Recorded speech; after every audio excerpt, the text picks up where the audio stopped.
Bonjour à toutes et tous. Merci de nous retrouver pour cette deuxième journée des rencontres à Strédor et Tepmaï. J'espère que vous avez passé une bonne journée hier, riche en échanges fructueux, regards décalés, aller-retour entre aujourd'hui et demain, prospective, résultats d'essai, et que ça a suscité des réflexions, des questions qu'on va pouvoir aborder aujourd'hui. J'espère que vous avez aussi apprécié le moment convivial de la soirée et que vous avez profité de la nuit pour réfléchir à tout ça et poser toutes vos questions. La matinée va se dérouler en 5 séquences successives. Nous allons tout d'abord commencer par une présentation de M. Huyghe, dont je vous reparlerai juste après, qui va nous resituer la place des instituts techniques dans ce processus de conception, d'innovation. Comment se situent les instituts techniques dans ce processus. Ensuite, nous aurons le regard de la région, avec M. Clergeau, vice-président du Conseil régional des Pays de la Loire. Quel est le regard de la région sur nos filières, sur leurs enjeux et l'ambition qu'il y voit. Troisième séquence, nous aurons un petit retour par M. Lespinasse et M. Morel sur les ateliers que nous avons eus hier, et ils essaieront de synthétiser en quelques dias ce qu'ils en ont retenu. Suivra une table ronde concernant les enjeux et les processus d'innovation des deux filières, avec un échange entre tous les acteurs, enfin en tout cas un panel représentatif des acteurs, depuis la recherche, la formation, l'aval des deux filières et l'amont avec deux producteurs. Et nous terminerons par donc les conclusions des deux instituts. Voilà. Ce que je voulais vous dire aussi avant de commencer, rentrer dans le vif du sujet, quelques petits éléments techniques. Pour le micro, quand vous posez une question, attendez d'avoir le micro. Pourquoi cela? Vous l'avez vu, il y a des captations d'images et l'ensemble des présentations ont été en webcast hier et seront rassemblées sur un DVD. Donc vous pourrez revoir certaines prestations et si vous ne prenez pas le micro, ce ne sera pas enregistré. Donc vous aurez l'image sans le son. Deuxième chose, pour vos portables, n'oubliez pas de les rallumer après la matinée. Et dernière chose, vous avez un formulaire d'enquête de satisfaction dans vos valises. Pour les organisateurs, c'est un outil très important. Donc si vous pouviez prendre quelques minutes pendant les prestations, mais surtout à l'issue des prestations pour donner votre avis, c'est quelque chose qui est très utile pour les éditions suivantes. Donc merci de votre contribution pour l'enquête de satisfaction. Donc voilà, Steven vous montre l'endroit où se trouve l'urne pour déposer vos enquêtes de satisfaction. Je crois que le moment est venu d'attaquer les sujets et je vais demander à M. Christian Huyghe de me rejoindre le temps qu'il s'installe. Donc juste pour le présenter très brièvement, M. Huyghe est directeur scientifique agriculture adjoint à l'INRA. C'est également le président du comité des orientations scientifiques et techniques de l'ACTA. C'est également le président du conseil d'administration du GEVES pour la filière semences. C'est également un membre du comité scientifique du CTPS, toujours dans la filière semences. Et dernière chose importante également dans l'actualité politique récente, actuelle, quotidienne, c'est le copilote d'un rapport qui s'est appelé Vers des agricultures à haute performance, qui a servi à l'élaboration du rapport de Marion Guilloux, en mai dernier, si vous vous en souvenez, et qui est aussi la base de la loi d'orientation agricole qui est en cours de discussion à l'Assemblée en ce moment. Vous voyez, tout proche de l'actualité. Monsieur Huyghe, je vous laisse la parole. Bonjour, merci beaucoup. Alors, je fais des fois d'autres choses que présider quand même. De temps en temps, je travaille. Mais bien, merci pour cette introduction, cette présentation. Jean-Pierre Bouvrat-Bernier m'avait, coupable, qui n'est pas là dans la salle, j'ai vu, il m'avait sollicité pour venir vous parler d'innovation. Et qu'est-ce que l'innovation et quel peut être le rôle des instituts techniques dans cette histoire et comment les réflexions qu'on peut avoir sur la conception et le déploiement d'innovation pèsent sur la programmation des instituts et sur le partenariat et leur façon d'organiser le partenariat. Donc ce que je fais là est une réflexion totalement libre en essayant de dresser un certain nombre de cadres théoriques de ce qu'est l'innovation. Donc des fois, ça va sans doute être un peu vu d'avion, voire même vu de la station spatiale, mais bon, vous trierez après, et j'essaierai à la fin de mon intervention de revenir très très proche des préoccupations des instituts techniques. Alors voilà, ce que je vais vous raconter tient en 5 points. Et si je suis trop long, M. Perron va me tirer les oreilles et il va crier très fort. Donc, quelques mots sur l'innovation. C'est un mot qu'on trouve partout. Donc, en fait, qu'est-ce qu'il y a derrière ce concept un peu vague, un peu large? Ça veut dire quoi? Faire de l'innovation pour une agriculture durable. Le troisième point dont je parlerai, c'est voir comment on peut utiliser la théorie de la conception innovante développée par l'École des mines pour le travail en agriculture. L'innovation suppose qu'on déplace des équilibres et ça suppose donc qu'on génère une transition dans des systèmes. Et donc, comment on fait ça? Et d'abord, pourquoi on se pose cette question-là? Et puis, in fine, je ferai ce que vous attendez, à savoir parler des conséquences pour les instituts techniques agricoles. Bonjour, Monsieur Vermersch. Bon, alors, l'innovation est un concept large et donc qui a été défini par l'OCDE comme étant en fait l'adoption d'un produit, qu'on peut aussi être un bien ou un service, nouveau ou amélioré. Tous les mots ont leur importance là, dans cette définition de l'OCDE. Donc un produit nouveau, un process nouveau, une nouvelle méthode de marketing, une nouvelle méthode d'organisation en management. Donc en fait c'est quelque chose de nouveau, et c'est bien, il n'y a pas d'innovation sans d'adoption. Et là, à partir du moment où vous voyez de l'innovation aussi en organisation, ça veut dire que l'innovation n'est pas quelque chose qui est propre au seul secteur économique. Vous pouvez avoir de l'innovation au secteur public, et oui, ça existe. Vous pouvez avoir de l'innovation sur des aspects publics pour l'agriculture. Donc c'est une vision assez large, mais qui, en fait, repose sur 2 visions de politique de l'innovation. Alors rassurez-vous, je ne vais pas passer en détail tout ça, vous avez ça sur les matériaux qui vous ont été donnés, mais en gros, vous avez 2 visions assez opposées de comment on génère de l'innovation. Ce qui s'appelle la macroéconomie orthodoxe, qui en fait, laissez faire le marché, vous inquiétez pas, il se débrouillera. Et bon, il y a plein d'hypothèses derrière ça. Et l'autre système, c'est de dire, tout compte fait, si on ne pousse pas un peu le marché, si on ne pousse pas les états d'équilibre, il ne se passera pas grand-chose. Et donc, il faut une vraie politique de l'innovation pour générer un mouvement et en fait orienter cette politique-là. Donc, vous trouverez tout ça extrêmement bien écrit dans les travaux de Smith, publiés en 2010, et aussi... vous trouvez beaucoup d'informations là-dessus dans un grand rapport qui a été remis par le Standing Committee for Agricultural Research à Bruxelles et un des groupes de travail qui s'appelle le groupe ACIS, qui veut dire Agricultural Knowledge and Information System, qui ont déjà publié 2 rapports. Le ACIS 2 a été publié fin 2012 et les éléments viennent d'être mis en ligne fin 2013. Donc vous pouvez trouver tout ça. Alors, donc l'innovation... je disais dans la définition de l'OCDE, suppose qu'il y ait une forme d'adoption. Et donc, ce n'est pas un process simple, et on a tendance en fait, à un peu tout mélanger entre la production de connaissances, l'invention et l'innovation. Et je dis souvent à mes collègues de l'INRA, si vous regardez dans les thématiques de ce que fait l'INRA, vous voyez le mot « innovant » partout. Ce qui est une erreur, en fait, parce que l'INRA ne fait pas d'innovation. Au mieux, une fois de temps en temps, on fait une invention. Souvent, on produit de la connaissance, mais en aucun cas, on fait de l'innovation, puisqu'on n'est jamais au marché. Vous verrez tout à fait à la fin qu'aller au marché, et donc supposer qu'il y ait une adoption, suppose qu'il y ait d'autres acteurs qui interviennent. Donc, mais ceci dit, ces éléments-là, ils s'articulent évidemment de façon à peu près logique, normalement. Alors Schumpeter, qui est lui la vision très orthodoxe des politiques de l'innovation, qui est un économiste qui a eu un prix Nobel, a écrit en 1910, vous voyez, ça date pas d'hier, alors c'est en allemand, donc je vous l'ai traduit, mais l'innovation, c'est une invention qui a rencontré son marché. Et donc vous voyez, il y a bien toujours ce processus d'adoption. Et donc il a une vision potentiellement très économique et si on l'adopte que la vision de Schumpeter, on a une vision qui est très économique et peut-être un peu biaisée de l'innovation. Et donc, comme je le disais tout à l'heure, les innovations, elles peuvent être biotechniques ou organisationnelles. Et puis, l'innovation ne suppose pas que ce soit de la rupture totale, quoi. Donc, vous avez en fait des niveaux de rupture plus ou moins importants, depuis une innovation de type incrémentiel jusqu'à des innovations de rupture.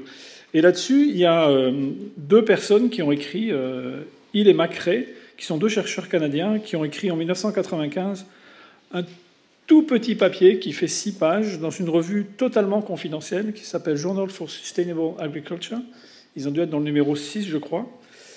Facteur d'impact 0,02. Donc c'est pour les chercheurs, ne déprimez pas.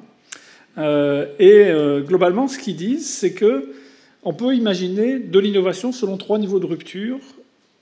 Donc vous avez un système et vous voulez le faire bouger. Donc vous pouvez avoir une innovation qui travaille sur l'efficience. Donc en gros, vous ne changez rien, mais chacun des boutons, vous les optimisez un peu. Une substitution, parmi tous les composants du système, vous en changez un. Et donc vous substituez. Et puis la reconception, vous jetez le système à la poubelle et vous en créez un autre. Et en fait, on s'est amusé à l'INRA il y a quelques années, dans tout plein de productions produites par un certain nombre de filières de production animale ou végétale, de regarder si les résultats de recherche qu'on avait produits et qui avaient potentiellement été adoptés, donc qui avaient potentiellement servi à faire des innovations, est-ce qu'ils se classaient en E, S ou R.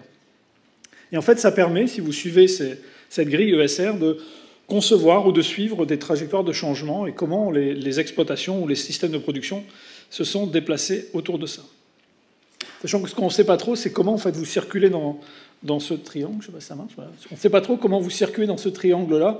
Est-ce que vous allez de façon logique E, S ou R, ou alors vous passez directement comme ça. Il n'y a pas vraiment de règles. Enfin, en tout cas, on ne peut pas déceler de grandes organisations et de grands systèmes obligatoires. Par contre, il y a 2 ensembles qui sont non dissociables.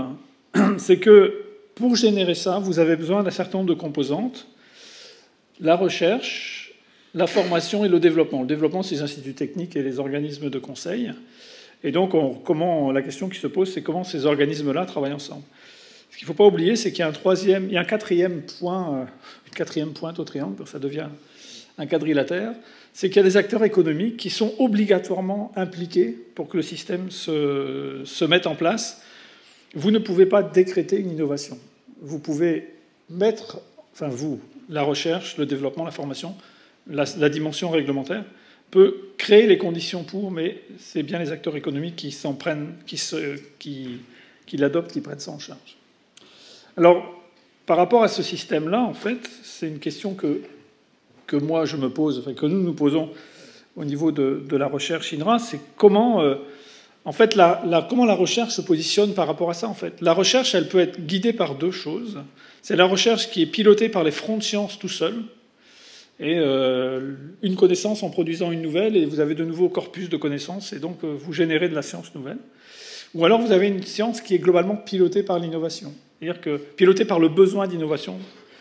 Et dans un institut de recherche comme le CNRS, par exemple, où c'est la science pour la science, on est clairement sur la fraction de gauche. À l'INRA, où depuis que notre présidente directrice générale, Marion Guillou, en 2004, a dit que l'INRA, c'était un institut de recherche finalisé, parce que les gens ont dit oui, parce que c'était la chef, mais ils n'avaient pas tous compris ce qu'elle voulait dire. C'est quand même de dire qu'il faut que ça serve à quelque chose. Il faut que ce soit de la science de très haut niveau, mais sur des objets, sur des systèmes qui sont dans l'activité économique du monde agricole et du monde agroalimentaire, et qui donc sont susceptibles de peser sur ces systèmes-là, et donc de générer de l'innovation. Donc l'INRA, dans sa recherche finalisée, est clairement de ce côté-là. Et en fait, vous retrouvez ici les 2 modèles économiques que je mentionnais au début. Ici, vous êtes dans une forme de... Tout cela correspond en fait à une forme de macroéconomie orthodoxe, puisque la science va produire des connaissances, et puis après, le marché s'en emparera au fur et à mesure de ses besoins. Ici, on est plutôt dans une science, une innovation pilotée avec une politique qui génère des systèmes d'innovation. Alors ça, c'était une vision extrêmement large. Donc j'étais à ma station Mir, je descends un tout petit peu dans la stratosphère. L'innovation pour une agriculture durable, là on en parle énormément. Et la question de l'agriculture durable, c'est qu'on doit concilier performance économique. Plus personne ne met en cause le fait qu'il faut continuer à produire, voire produire plus demain. Il faut préserver l'environnement. Et l'environnement, c'est 2 choses. En fait, c'est l'impact sur l'environnement, mais c'est la mobilisation de ressources qui sont disponibles en quantité limitée, voire qui sont épuisables. Et puis, vous avez une durabilité qui est une durabilité sociale.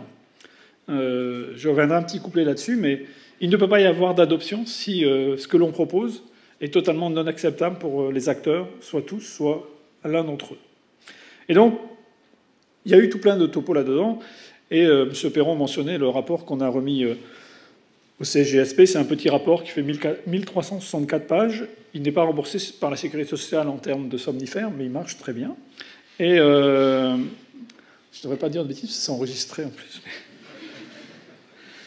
Mais donc, dedans, vous verrez tout plein d'éléments détaillés sur toutes les composantes de la durabilité et comment on décline ça, en fait, en indicateurs.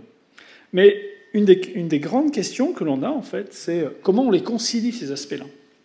Alors, sur ce graphique, qui est d'une simplicité biblique, qui est inspiré des travaux de Green, qui ont été publiés en 2005 dans Science, la réflexion de ces économistes, qui a été repris par Marion Desquilbé, qui est une chercheuse INRA qui est aujourd'hui à Toulouse, dire qu'en fait la question qui se pose, et qui se posait en fait à Green, qui était en fait un des premiers à avoir réfléchi sur les questions de comment en fait on répartit l'allocation des terres, est-ce qu'il faut tout mettre en culture ou au contraire économiser certaines terres agricoles. Il part d'une vision extrêmement théorique de dire vous avez ici un axe qui est un axe d'impact sur l'environnement, ici vous avez un axe de productivité.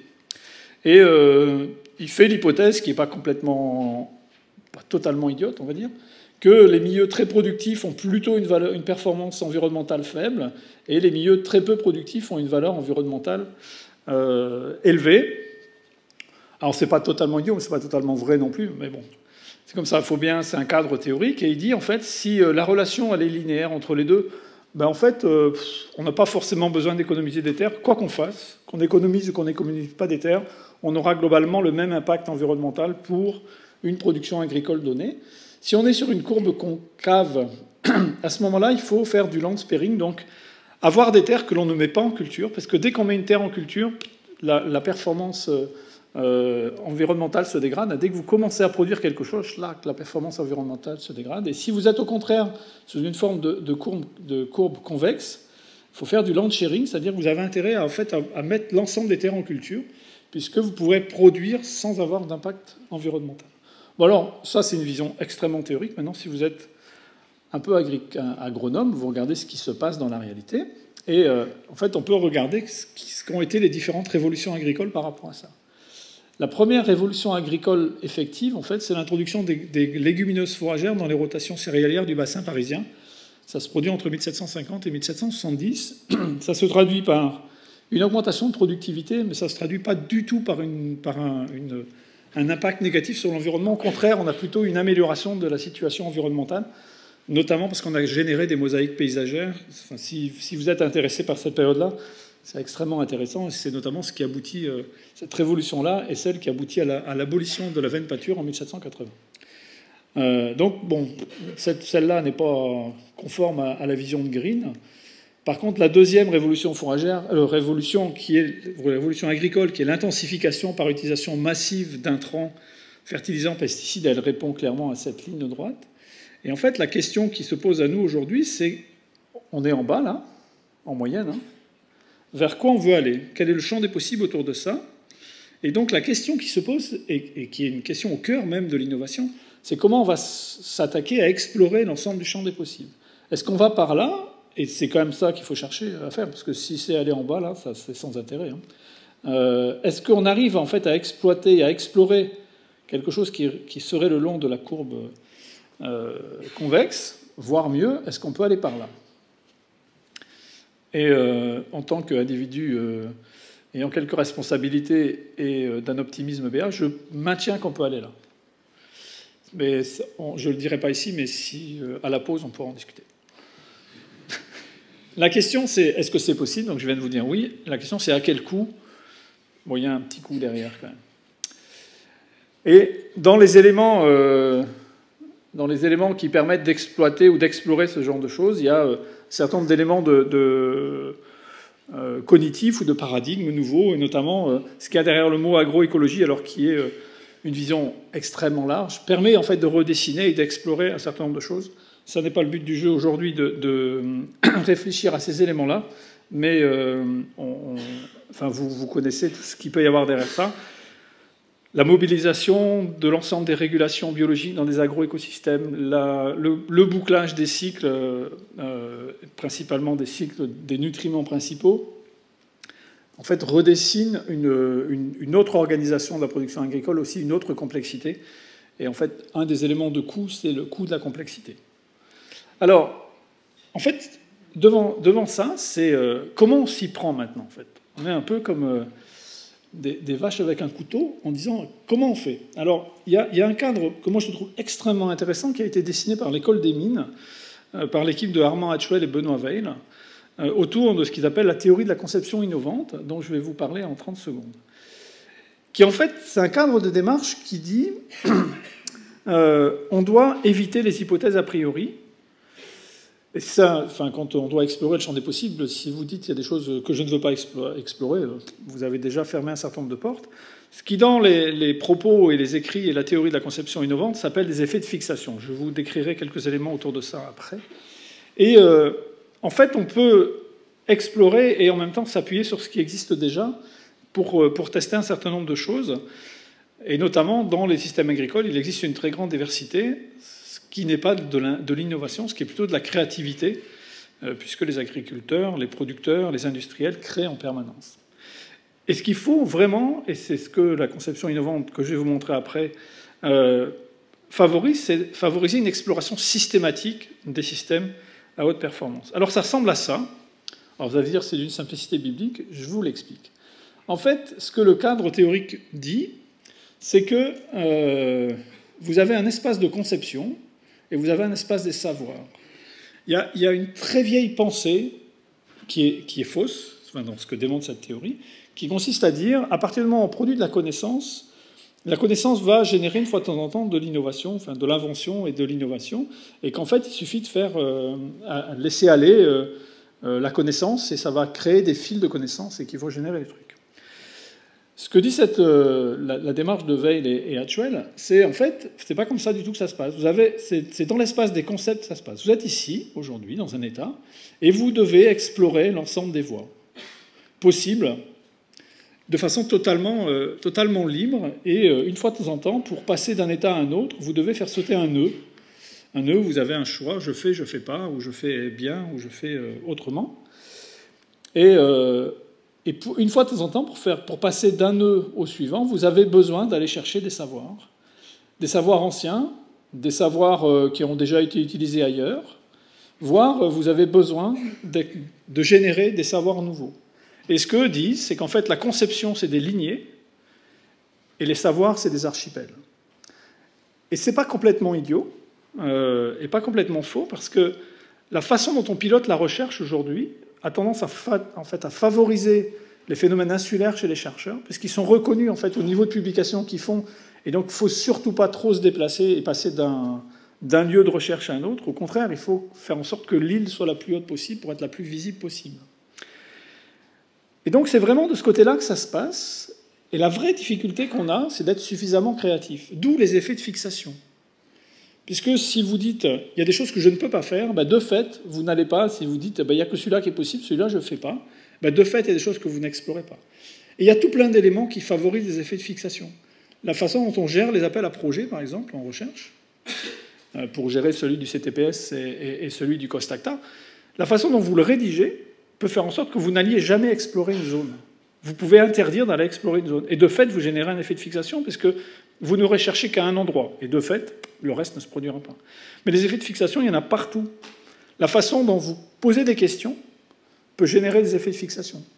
Par exemple, un exercice qui est fait, le premier exercice que l'on fait dans ce genre de sport, c'est vous êtes, c'est intellectuel, c'est pas pratique, mais on vous met en haut d'une grue de 10 mètres, vous avez un œuf à la main, vous devez le lâcher, et quand il arrive à terre, il n'est pas cassé. Facile. Voilà, vous avez 3 heures. En fait, il y a tout plein de schémas possibles. Hein. Si je vous donne un exemple, je vous capture sur l'exemple. Donc, il y a un exemple, c'est vous pouvez faire un traitement technologique sur l'œuf. Eh bien, si je dis ça, dans ce que vous allez faire comme exercice maintenant, vous allez exploiter cette voie-là. Et des effets de fixation, il y en a partout. Pour moi, le plus joli, le plus beau que j'ai vu, c'est un phénomène quasiment sociologique qui génère des effets de fixation. À l'université de Wageningen, pour les profs et les enseignants-chercheurs, vous pouvez aller à la cantine, il y a une cantine particulière, et vous pouvez être volontaire pour un programme de suivi alimentaire. Et donc, si vous êtes volontaire, une fois de temps en temps, quand vous arrivez au self, ils enregistrent tout ce que vous mangez, vous êtes pesé, et ensuite il y a une caméra qui vous suit pour regarder votre comportement alimentaire. Bon, très bien. Et puis ils se sont rendus compte, en fait, en regardant les cohortes, donc les groupes, hein, quand il y a les groupes organisés, que quand le chef passait le premier, les autres prenaient la même chose que le chef. C'est ce qu'on appelle, c'est totalement inconscient en fait, c'est ce qu'on appelle un effet de fixation. Et en fait, il faut qu'on soit extrêmement vigilant par rapport à ça, parce que dans le pilotage de nos groupes, le pilotage des conseils scientifiques, on doit générer de la créativité, on doit générer cette capacité à explorer des voies nouvelles. La façon dont on les pilote fait qu'on va à tel endroit, ou alors on exploite tout le reste. Et ça, en fait, on a du mal à se rendre compte de ce que l'on induit et de ce que l'on ne permet pas. Voilà. Bon, j'ai été un peu long sur cette partie-là, mais je trouve que c'est un élément un peu central sur nos façons de faire. Alors, on s'est amusé, dans l'étude de CGSP, qui était donc, du Commissariat général à la stratégie et à la prospective, sur ce qui était mentionné tout à l'heure, en fait, à faire ce travail-là avec des approches matricielles. Donc, on a fait des matrices dans tous les sens, y compris des matrices 200 par 200 qu'on fait tourner, bref, avec de la métrique un peu bizarre, et pour arriver, en fait, à analyser les agricultures potentiellement à haute performance. Comment on peut faire ? Donc c'est un travail qu'on a centré sur l'exploitation, dont c'est le rapport qui est téléchargeable en ligne que je mentionnais tout à l'heure, avec une représentation particulière de l'exploitation dans son système, en concevant des systèmes de façon presque automatique, mais pas complètement automatique, et en fait en identifiant ce que sont les freins techniques, enfin les aspects techniques et organisationnels, avec à la fois des leviers et des freins. Et je ne vais terminer que par cette partie-là, que par deux freins. C'est que globalement, des systèmes, on est capable de faire des systèmes qui soient à haute performance. J'en ai encore pour 4 minutes. C'est ça. On est capable de faire des systèmes à haute performance, donc qui sont productifs, respectueux de l'environnement, mais souvent ce qui pèse, c'est qu'on a un peu de problème de capital, mais surtout on a un gros problème de travail et de complexité. Alors, des systèmes, il faut que vous les ayez, il faut qu'ils soient adoptés. Or, on est globalement face à des systèmes dits verrouillés. Alors, verrouillé, ça ne veut pas dire qu'il y a quelqu'un qui a fermé le verrou. Hein. C'est simplement que vous avez tout plein d'acteurs qui sont en équilibre. Et vous n'avez pas vraiment de raison de sortir d'un état d'équilibre. Alors, c'est représenté par les travaux de Frank Giles, qui est un prof de l'Université de Manchester, et qui dit que globalement, en fait, on a un régime socio-technique dominant, où les grands acteurs tous les acteurs sont en état d'équilibre. Vous avez au-dessus, en fait, un paysage socio-technique, paysage réglementaire, paysage économique, qui, en fait, va favoriser le maintien à l'état d'équilibre. Et vous avez, vivant sous ça, des espèces de niches qui, potentiellement, sont soit des lieux d'innovation, donc vous créez des choses, et puis après, une fois de temps en temps, il y en a une qui vient enrichir le régime socio-technique dominant, soit, en fait, c'est des choses, pour vivre heureux, vivons cachés. Et la vraie question qui est posée, c'est comment on déplace ce régime socio-technique dominant. Quand on change une réglementation, quand on met en place une nouvelle réglementation, est-ce qu'elle va renforcer un état existant ou au contraire, elle va favoriser son déplacement? Quand vous avez une innovation technologique, est-ce qu'elle va renforcer un état existant ou au contraire, elle va favoriser son déplacement? Et cette question-là, ça permet d'approcher la capacité qu'on a à favoriser une transition ou pas.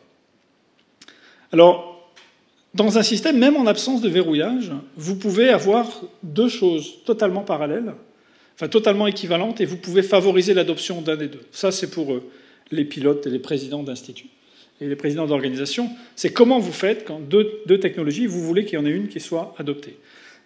Donc là aussi, il y a un cadre théorique qui s'appelle les rendements croissants d'adoption, qui montre qu'en fait, vous pouvez utiliser l'apprentissage par l'usage. Si les gens ont essayé, c'est ce que dit la pub, hein, essayer, c'est l'adopter. Et bien c'est ça en fait que les gens ils apprennent à faire et donc ils disent c'est très bien. C'est la question des économies d'échelle, c'est les externalités de réseau qui sont soit des externalités directes, vous faites travailler les agriculteurs ensemble et de fait ça génère une adoption. Les externalités indirectes de réseau, le conseil agricole, la prescription des installations complémentaires. Les antennes RTK, par exemple, pour l'autoguidage, sont des externalités indirectes de réseau qui vont favoriser l'adoption de quelque chose et qui vont faire en sorte qu'on n'en sorte pas. Et puis, la formation. Alors, la formation, vous allez dire, c'est comme l'apprentissage par l'usage. Il y a un autre élément derrière la formation que met bien en avant ce cadre théorique. Au-delà du fait d'apprendre, le fait que deux personnes aient appris la même chose en même temps fait qu'ils ont tendance à fonctionner ensemble après. C'est un truc qu'on connaît très bien dans les grands corps d'État. Des gens qui ont fait le même cursus, ils ont tendance à réfléchir de la même façon et à suivre en fait les mêmes innovations technologiques. Bon, ça, je passe dessus. Alors, il y a un élément, le changement, c'est très bien, mais vous devez aller contre des éléments de frein, et qui s'appelle l'aversion au risque. Tous les acteurs qui soient économiques, enfin, qui que l'on soit, on a une aversion au risque. C'est pour ça qu'on prend des assurances, d'ailleurs. Comment on réduit l'aversion au risque? D'abord en proposant des choses qui sont à risque faible, donc avec une très forte robustesse à l'aléa, en favorisant la démonstration en conditions réelles, c'est ce qu'on appelle l'apprentissage par l'usage, que je disais tout à l'heure, en favorisant les fonctionnements collectifs, on a moins peur à plusieurs que tout seul. L'accompagnement au changement, la formation, je l'ai déjà mentionné. Il ne faut pas oublier quand même qu'on est face à des populations qui ne sont pas homogènes. Si vous regardez la population agricole, eh ben, si vous voulez favoriser une adoption, vous devez vous appuyer sur ceux qui ont la capacité d'adoption la plus forte. Everett Rogers, dans une série d'ouvrages, et dont le dernier, 2003, a montré que globalement, vous pouvez pratiquement toujours avoir cette courbe de distribution-là sur l'attitude des uns et des autres vis-à-vis de l'innovation. Alors, 2 dernières diapos sur les conséquences pour les instituts techniques agricoles. Pardon. Alors, c'est toujours dans ce lien production de connaissances et développement de concepts. Il est évident que le rôle premier des instituts techniques, ou un des premiers rôles, c'est de questionner la programmation et la déclinaison des axes de la recherche appliquée. C'est le job des instituts techniques de faire de la recherche appliquée, et il faut, en amont de ça, questionner la programmation. Donc concilier en fait la réponse aux demandes immédiates des acteurs et l'exploration des voies nouvelles. C'est ça un des éléments majeurs. C'est revisiter la relation entre la recherche, avec la recherche fondamentale et la recherche finalisée, et donc aller puiser des connaissances nouvelles, et puis aussi explorer, donc visiter l'archipel que je mentionnais tout à l'heure. Donc en fait, il faut organiser une agence de voyage, quoi. Revisiter l'organisation des dispositifs expérimentaux avec tous les acteurs. C'est là qu'on va trouver, en fait, l'optimisation des moyens, mais ça, c'est une obligation. Associer les producteurs, c'est là qu'on va avoir le learning by doing, l'apprentissage par la pratique. C'est là qu'on va aussi trouver le lien à la formation. Et donc, les ITA peuvent être au cœur de ce système-là. On doit aussi se poser la question de savoir comment les savoirs appliqués qui sont générés par les instituts techniques peuvent irriguer l'ensemble des acteurs. Et donc ça suppose la qualification, s'assurer que ce qui est dans un savoir appliqué, il a un sens, il a été mis en débat. Assurer leur accessibilité. Si c'est pour être mis sur l'étagère d'un ingénieur d'institut technique, c'est sans intérêt. Et puis, la difficulté qu'on a, alors ça c'est un truc qui n'a jamais été débattu au niveau du cost de l'ACTA, ni avec les instituts techniques, qu'en fait aujourd'hui, là où on est faible, c'est qu'on n'a pas de métrique. On n'a pas de métrique adaptée pour positionner l'action des instituts techniques dans la construction et la diffusion des savoirs au service de l'innovation. Il y a des gens qui ont réfléchi, bon, heureusement, il y a des gens qui réfléchissent avant nous, et notamment, il y a eu le développement par la NASA, c'est la NASA qui a fait ça en premier, d'une chaîne qui s'appelle la chaîne des TRL, Technology Readiness Level, qui donne pour chacune des actions et chacun des produits que l'on génère la distance qu'il a à l'application. Et donc, on peut positionner l'activité des uns et des autres là-dessus. Donc c'est une échelle qui est toujours de 1 à 9, et les instituts, tout le monde s'en est emparé depuis. Et ça permet de positionner depuis la recherche la plus fondamentale, qui est à l'échelle 1, la recherche fondamentale, jusqu'à 9, vous êtes à l'adoption ici, quoi. Et clairement, la recherche finalisée de type INRA va ici être entre le 2, 3, éventuellement 4. Les instituts techniques, selon leur positionnement, ils vont être entre 5, 6, 7, ou 4, 5, 6. Enfin, c'est une réflexion à avoir. La question du test vraie grandeur est une question, en fait, une étape qu'on a un peu de mal à gérer tous ensemble. Et donc voilà, ça permet, c'est cette échelle-là qu'il va falloir un peu travailler, et ça permet en fait de voir comment construire les relations entre nous. Et c'est une étape pour aller vers la mesure de l'impact réel, puisque à un moment, tous ces organismes-là, que ce soit la recherche ou les instituts techniques, reçoivent de l'argent public, et il faut être capable de démontrer que l'argent public il a été correctement utilisé. Juste en passant, et ça va être le dernier point que je voulais mentionner, c'est qu'en fait, vous pouvez utiliser cette chaîne de TRL aussi pour voir quel est le type de protection ou de diffusion des savoirs que l'on utilise. Et en fait, quand vous êtes très proche de l'échelle 1, vous êtes essentiellement par la production de savoir et donc la diffusion par des publications. Et quand vous êtes très près du 9, en fait, vous êtes sur une échelle où le mode de diffusion, enfin, c'est même pas vraiment un mode de diffusion, c'est un mode d'organisation. Et ça s'organise beaucoup plus autour de la propriété intellectuelle que de la publication. Voilà ce que je voulais vous dire et je vous remercie de votre attention.